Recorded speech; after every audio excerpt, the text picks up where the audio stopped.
Sa araw-araw natin ginagawa, tumatanda tayo araw-araw, hindi lang ang oras. Darating yung point na kailangan na natin bumalik sa ating pinanggalingan sa Pilipinas. Or, mag-ibang bansa ulit.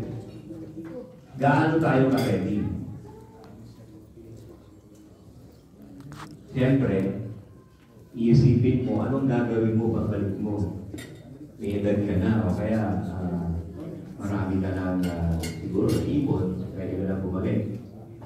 Pero ang kagandahan nito, kung ikaw ay nag-prepare, proper planning, sabi nga, whether babalik ka sa Pilipinas o mga ibang bansa, professional development pa rin. Kasi ang profession natin ay engineering. Upgrading pa rin ng skill set ang ating titignan. So madaling sabi, itong mga project Saudi Arabia,